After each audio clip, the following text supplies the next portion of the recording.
जय जगन्नाथ सांग मैंने आउ गोटे मिनी ब्लॉग को वेलकम करुची।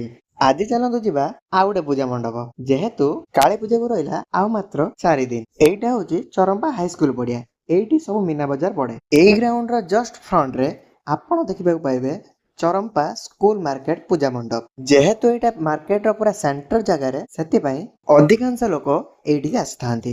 एही पूजा मंडप रे जस्ट लेफ्ट साइड रे एरी पूजा मंडप जोठी की मु काली जाइथिली। जदि से वीडियो देखि नांती तळे देइछि देखि दियंतु। आउ राइट साइड रे देखबा पाइबे विशाल करदा पूजा मंडप। जेहेतु आज टी लेट हेलानी आमे आउ दीटा मंडप देखिबा। एटा होची चरंपा ब्रिज। चरंपा ब्रिज रो 500 मीटर आसिले पुराना बस स्टैंड मंडप देखिबा पाइबे। ब्रिज रो जस्ट लेफ्ट साइड रे आउ गोटे पूजा मंडप अच्छी। जदि स्टेशन साइड रो आछुछंती ताले राइट साइड पड़िबो। एटा होची पाटना साई पूजा मंडप। एटा की या भीतर को आमे काली जिबा। आउ 4 दिन भितरे आउ सब मंडप देखिया पई चेष्टा करिवि। जेहेतु लेट हेलानी देखाबा आउ गोटे मिनी ब्लॉग रे। एमिति आउ पूजा मंडप देखिया पई मते सब्सक्राइब कर दियंतु।